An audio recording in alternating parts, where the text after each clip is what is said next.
ओम नमः सिद्धेभ्यः। परम पूज्य संसोनी आचार्य भगवान गुरुदेव विराग सागर जी महाराज की जय। आज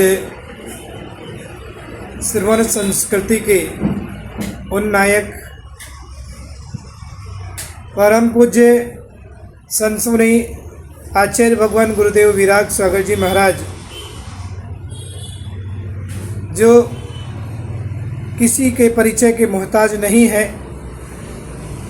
उनका संयम, उनका चारित्र ही परिचय है। और एक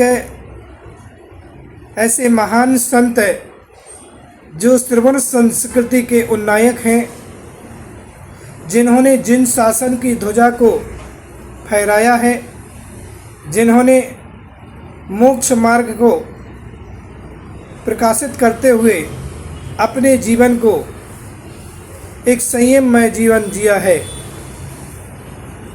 गुरुदेव विराग सागर जी महाराज गृहस्थ जीवन में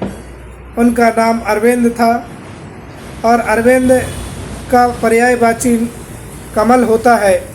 और एक कमल ऐसे पत्थरों पर खिला जिसने संयम को लेकर के पूरे विश्व में जिन शासन की खुशबू फहराई है। ऐसे परम पूज्य आचार्य विराग सागर जी गुरुदेव, जिन्होंने मात्र 20 वर्ष की उम्र में दिगंबरत्व भेष को धारण करके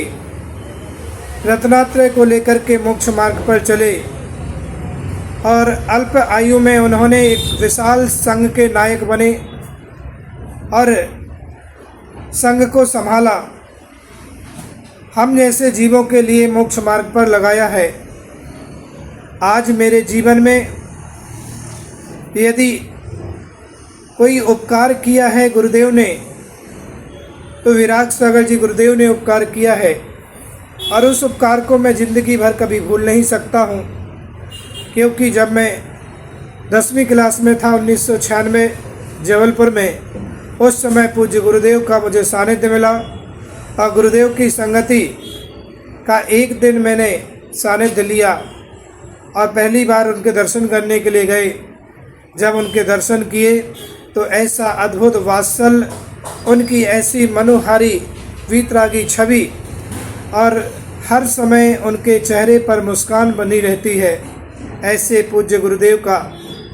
जैसी वात्सल्य मिला, तो उस दिन का दिन है कि आज का दिन, आज तक गुरुदेव के लिए मेरा जीवन समर्पित रहा है। गुरुदेव के लिए मैंने अपना सर्वस्व जीवन निछावर किया, समर्पण किया है, और उसी की देन है कि पूज्य गुरुदेव ने मेरे जीवन में इतना बड़ा उपकार किया है कि मुझे क्षुल्लक दीक्षा दे करके, मुनिपद को दे करके, उपाध्याय तक बना करके आज इस मार्ग पर मुझे ला करके खड़ा किया। ऐसे महान आचार्यों के महान आचार्य परमेष्ठी, जिनका व्यक्तित्व अपने आप में इतना महान था, जिनकी चर्या, जिनका आचरण, जिनका अनुशासन एक इतना कठोर अनुशासन था कि हर शिष्य उस अनुशासन के संस्कार में ढला हुआ है। और गुरुदेव ने मात्र शिष्यों के लिए दीक्षा ही नहीं दी, गुरुदेव ने शिष्यों के लिए मोक्ष मार्ग पर भी लगा करके और ज्ञान का अर्जन कराया है। और ऐसा ज्ञान, ठोस ज्ञान, जीवकांड, कर्मकांड, धवला, जय धवला, महाधवला जैसी क्लास है, और ज्ञान दे करके हर शिष्य को एक मजबूत, कठोर, अनुशासन प्रिय शिष्य बनाया है। ऐसा गुरुदेव का बड़ा उपकार रहा है, और पूरे संस्कृति पर उपकार रहा है, और पूरी श्रवण संस्कृति के,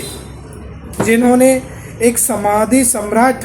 के नाम से पूज्य गुरुदेव जानते हैं कि उन्होंने जो समाधि संलेखना की, पूरा विश्व जानता है कि समाधि हो तो गुरुदेव विराग सागर जैसी हो। ऐसे पूज्य गुरुदेव की द्वितीय समाधि दिवस के पावन अवसर पर मैं उनके पावन चरणों में त्रिभक्ति पूर्वक नमोस्तु करता हुआ ऐसी मंगल भावना भाता हूँ, ऐसे मंगल कामना करता हूँ कि पूज्य गुरुदेव, आप जब समोसरण में, जब आप पंचम काल में सिंहासन पर बैठते थे, जब आपके समोसरण में जब एक तरफ मुनिराज, एक तरफ आरिका माता जी क्षुल्लक, क्षुल्लिका, श्रावक, श्रावका बैठते थे, तो ऐसा अद्भुत नज़ारा होता था जैसे ही पंचम काल में अरहंत परमेष्टि का समोसरण आया हो। हे भगवान, मैं आपके चरणों में त्रिभक्ति पूर्वक नमोस्तु करते हुए ऐसी मंगल कामना करते हैं कि इस पंचम काल में जैसे समोसरण का अद्भुत नज़ारा आपने दिखाया, चतुर्थ काल में साक्षात आपका अरहंत परमेष्टि बन करके समोसरण लगे और उस समोसरण में हम सारे शिष्यगण आपके समोसरण में बैठ करके जिन देशना को ग्रहण करें, ऐसी मंगल कामना करते हुए त्रिभक्ति पूर्वक बारंबार नमोस्तु नमोस्तु नमोस्तु।